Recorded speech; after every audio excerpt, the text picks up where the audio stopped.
ہیلی copter کے ذریعے commando کارروائی ہوتی ہے، بعض دونوں کمانڈو کارروائی ہی آپ کہہ سکتے ہیں، لیکن ایک میں دہشت گردوں کو پکڑا جا رہا ہے اور دوسری کارروائی میں فوجیوں کو اغوا کیا جا رہا ہے، جس کے جواب میں سیلف ڈیفنس کا حق اسرائیل کو حاصل ہے۔ حزب اللہ نے مطالبہ یہ کیا تھا کہ جو فلسطینی قید ہیں ان کو رہا کیا جائے، اور ایسے واقعات کئی بار ہوئے ہیں اس سے پہلے بھی، لیکن لگتا یہ ہے کہ اس بار معاملہ کچھ خاصا سنجیدہ نوعیت کا ہے، اور یہ یہاں پر بات ختم نہیں ہوگی بلکہ یہ بات اس سے کہیں آگے جائے گی، اور اسرائیل کے جو جتنا جرأت مندانہ طریقے سے وہ کام کر رہا ہے اس کا اس سے احساس یہ ہوتا ہے کہ صدر بش سمیت اسے بڑی طاقتوں کی درپردہ آشیرواد حاصل ہے، تب اتنا کھلم کھلا یہ تمام کاروائیاں ہو رہی ہیں جن کے رکنے کا دور دور تک کوئی امکان نہیں ہے۔ ایود المرت نے جو مطالبہ کیا اس حوالے سے، جو اسرائیلی وزیر اعظم ہیں، کہ جب عالمی فورسز آئیں گی اور عالمی فورسز آ کر اس میں اپنے جب تک وہاں سیز فائر نہیں کرتی ہیں اس وقت تک یہ معاملہ حل نہیں ہوگا، اور وہ سیز فائر نہیں کریں گے اور وہاں پر امن قائم نہیں ہو سکے گا۔ سو اس وقت جیسا کہ میں پہلے عرض کر چکا ہوں، کوئی بڑی طاقت وہاں پر آنے کو تیار نہیں ہے، اور کسی بھی دنیا کے ملک نے اس میں کوئی اپنا کردار ادا کرنے کی حامی نہیں بھری ہے، لہٰذا یہ بھی معاملہ کھٹائی میں پڑ گیا ہے، اور فی الحال مجھے کوئی ایسی سولوشن والی صورتحال نظر نہیں آتی کہ جس میں یہ پتہ چل سکے کہ موجودہ تنازع کا اختتام کیسے ہوگا۔ حالیہ جو مسودے کی بات ہو رہی ہے اس کو بھی لبنان اور کئی عرب ممالک نے مسترد کر دیا ہے، اور لبنان کا کہنا یہ ہے کہ جب تک اسرائیلی فوجیں یہاں سے نہیں نکل جاتی، کیونکہ مسودے میں کہیں یہ بات نہیں لکھی گئی کہ اسرائیل لبنانی علاقے خالی کر دے گا، اس وقت تک امن نہیں ہو سکتا، اور جاتے ہوئے جہاں جہاں اس نے بارودی سرنگیں لگائی ہیں اگر ان کے نقشے نہیں دیتا ہے تو یہ امن قائم نہیں ہو سکے گا۔ G8 کانفرنس کے حوالے سے ہم پہلے بھی ذکر کر چکے ہیں، روس میں یہ سلسلہ ہوا، اور اس میں سارے اجلاس کے اندر بش صاحب نے حزب اللہ کی مذمت کی، اور جو ایک ان کی آف دا ریکارڈ گفتگو آن دا ریکارڈ ہو گئی جس میں ٹونی بلیئر صاحب سے بات چیت کر رہے تھے، اس میں کھلم کھلا انہوں نے ظاہر ہے کہ ایران اور شام کو اس سارے بات کا ذمہ دار قرار دیا۔ یہ سارا جو سلسلہ ہے، میں اس حوالے سے یہ دیکھ سکتا ہوں کہ اس وقت فی الحال جو صورتحال ہے اس میں امن کا قیام ممکن نہیں ہے، اور اسرائیل کو وہ وقت دیا جا رہا ہے جو وہ حاصل کرنا چاہتا ہے بقول اس کے اس علاقے کی کلینزنگ کے لیے، اور بقول اس کے جو دہشت گرد ہیں انہیں ختم کرنے کے لیے جو ٹائم اس کو درکار ہے وہ ٹائم اسے دیا جا رہا ہے، اور یہ ٹائم آگے بھی دیا جاتا رہے گا جب تک اسرائیل کی تسلی نہیں ہو جاتی، یا پھر شاید کوئی بڑی طاقت جس کا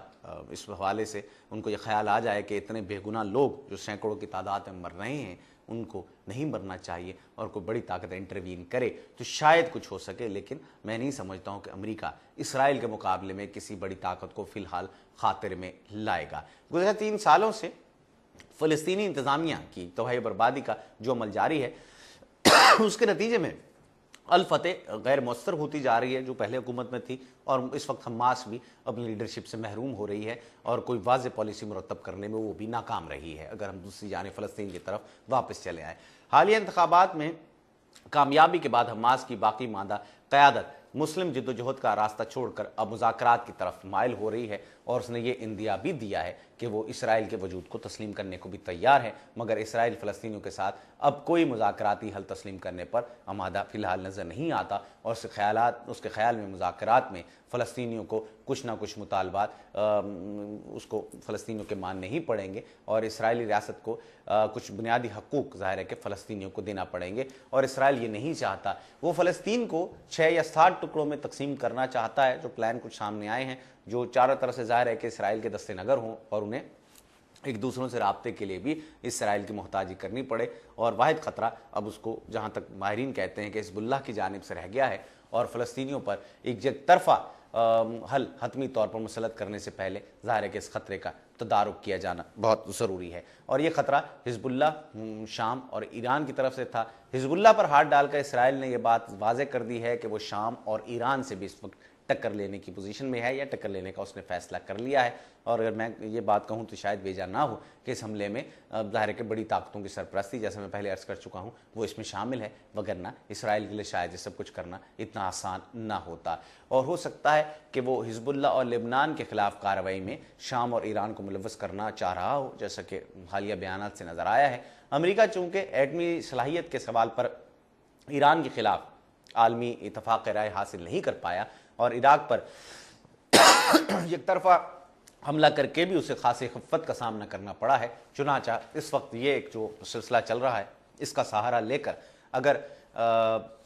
حزب اللہ کو پوری دنیا دہشت گرد تنظیم مان لیتی ہے اور اس کے بعد شام اور ایران کو اس کا سرپرست قرار دے دیا جاتا ہے تو اس کے خلاف کارروائی کرنے میں امریکہ کو عالمی مدد حاصل ہو سکتی ہے اور اسے بہت آسانی ہو سکتی ہے اپنے اس ایجنڈے کو پائے تکمیل تک پہنچانے کے لیے جو اس کے نیو ورلڈ آرڈر کا ایک حصہ ہے۔ اگر ایسا ہے تو پھر لبنان میں تباہی کا عمل کافی آگے بڑھے گا تاکہ شام اور ایران اپنی اسرائیل دشمن پالیسیوں کا بھرم رکھنے کے لیے اس کی کارروائی کے خلاف جو ہے وہ حرکت میں آنے پر مجبور ہو جائیں اور امریکہ ان دونوں پر دہشت گردوں کی مدد کا الزام لگا کر انہیں اپنے عتاب کا نشانہ بنا لے۔ اس کا ایک اشارہ یہاں سے بھی ملتا ہے کہ اس وقت نیٹو کی فورسز نے افغانستان میں اب وہ بہت سے علاقوں میں کنٹرول سنبھال لیا ہے، لہٰذا وہاں سے امریکی افواج نکل سکیں گی اور امریکی افواج اگر نکل سکیں گی تو ان کو کہیں دوسرے علاقے میں ڈپیوٹ کرنے میں آسانی ہوگی۔ اس سارے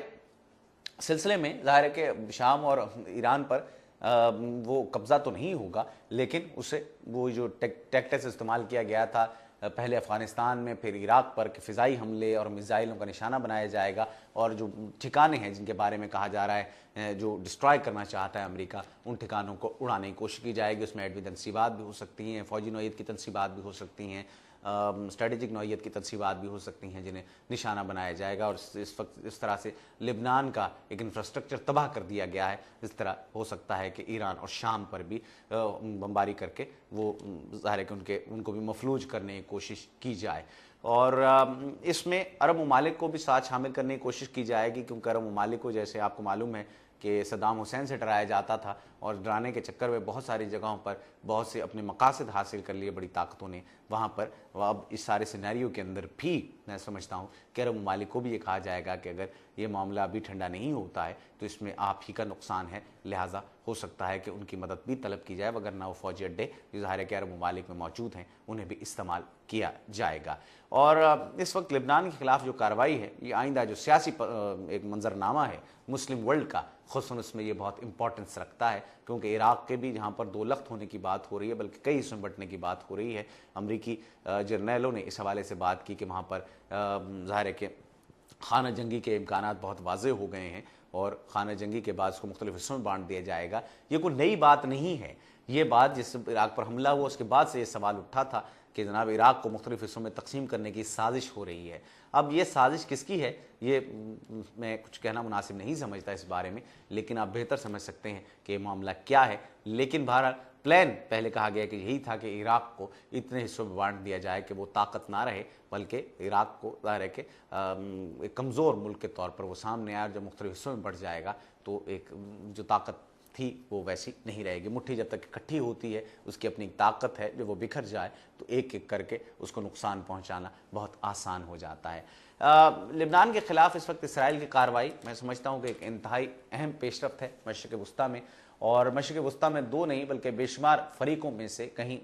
بہت سے ایسے ظاہر کے فریق ظاہر کے ہم مذہب ہیں لیکن قومی مفادات اس میں آپس میں ان کے متصادم ہیں، اور کہیں قومی مفادات میں اگر یکسانیت پائی جاتی ہے تو مذہبی اختلافات بھی سامنے آتے ہیں۔ ان میں شام، ایران، عراق اور سعودی عرب کے جو باہمی تعلقات ہیں ان کی تاریخ کو اگر دیکھا جائے تو میں سمجھتا ہوں کہ یہ بات سمجھنے کو اتنی مشکل نہیں ہے۔ حزب اللہ کے سیاسی و عسکری کردار کو ایران سے جدا کر کر دیکھنا ممکن نہیں ہے۔ ایران اگر مسئلہ فلسطین میں اہم ہے تو حزب اللہ کی وجہ سے، حزب اللہ کی موجودگی میں وہ امریکہ کے ساتھ ظاہر ہے کہ معاملہ طے کرتے ہوئے ایران کو ایک بہترین سفارتکاری کی سطح پر لا کر کھڑا کر دیتا ہے، جس سے ایران کی بارگیننگ کیپیسٹی تھوڑی سی بڑھ جاتی ہے، یہاں پر یہ کہہ سکتے ہیں کہ بارگیننگ میں تھوڑی سی آسانی ہو سکتی ہے۔ شام، ایران اور حزب اللہ کے تعلقات میں جو تار چڑھاؤ ہے اس کی موجودہ صورتحال کو سمجھنے کے لیے ایک اہمیت اس کی یہ ہے کہ مثال کے طور پر 1982 میں شام کی حکومت نے اخوان المسلمین کے خلاف ایک بڑا آپریشن کیا تھا جس میں ہزاروں لوگ مارے گئے تھے اور ایک مکمل آبادی جو سنی تھی وہ ظاہر ہے کہ اس تباہ و برباد کر دیا گیا تھا، اور 3 ہفتے تک یہ آپریشن جاری رہا تھا اور اس دوران ایران اور شام کے تعلقات بہت خوشگوار ہو گئے تھے۔ 1987 میں شام کی فوجوں نے حزب اللہ کے 20 افراد کو ہلاک کر دیا تھا، اس پر ایرانی رہنما آیت اللہ منتظری نے اس پر شدید احتجاج کیا تھا اور اسے 20ویں صدی کا ایک کربلا قرار دیا تھا، اور اس مثال سے آپ مشرق وسطیٰ کی جو سیاست ہے اس میں مذہبی وابستگیوں کے کردار کو اس کا آپ بخوبی اندازہ لگا سکتے ہیں، اور ایران کے ساتھ قریبی قرب کی وجہ سے حزب اللہ اور عرب حکومتوں کے درمیان کبھی بھی خوشگوار تعلقات قائم نہیں ہوئے اور اس کے اثرات ہم موجودہ مارکا آرائی جو اس وقت جاری ہے اس میں بھی دیکھ سکتے ہیں۔ اسرائیل فوجی اعتبار سے ہمسایہ ریاستوں کے مقابلے میں اس وقت کہیں برتر قوت کا حامل ہے، یہ اس خطے کی واحد ایٹمی طاقت ہے اور مشرق وسطیٰ کی تاریخ گواہ ہے کہ 1948، 1967، 1973 سمیت ہر مارکا آرائی میں اسرائیل پہلے کے مقابلے میں کہیں زیادہ مضبوط ہو کر سامنے آیا ہے اور عرب اسرائیل تنازع میں امریکہ کا ایک مستقل کردار ہے جس میں کبھی کوئی تبدیلی نہیں آئی ہے۔ جبکہ اسرائیل کی طرف سے جب بھی کوئی جارحیت ہوتی ہے تو کم از کم اسے 2-3 ہفتے کا موقع ضرور دیا جاتا ہے کہ وہ اپنی عسکری قوت کے بلبوتے پر جو کچھ حاصل کرنا چاہتا ہے وہ کر لے، اور اس کے بعد امریکہ حرکت میں آتا ہے اور پھر ایک نام نہاد امن کی کوششیں شروع ہو جاتی ہیں۔ اور موجودہ تنازع کے 2-3 ہفتے گزرنے کے بعد کونڈولیزا رائس آئیں، لیکن ظاہر ہے کہ اس بار معاملہ دوسرا ہے، لہٰذا اس کو فی الحال امن عمل جو ہے وہ خاصا دور دکھائی دیتا ہے یا فوری طور پر خطے میں صورتحال بہتر ہوتی نظر نہیں آتی ہے۔ یہ صورتحال تھی جناب آج کے اس لبنان کے حوالے سے اور وہاں پر جاری فوجی صورتحال۔ اس میں کتنا مسلمانوں کا قصور ہے، کتنا بڑی طاقتوں کا، یہ اس کا فیصلہ آپ بخوبی کر سکتے ہیں، لیکن میں سمجھتا ہوں کہ کسی کی جانب اگر ہم ایک انگلی اٹھاتے ہیں تو ہاتھ کی بقیہ انگلیاں ہماری جانب اٹھتی ہیں، لہٰذا بجائے اس کے کہ ہم امریکہ کی خارجہ پالیسی کو برا کہیں یا اسرائیل کو دوش دیں،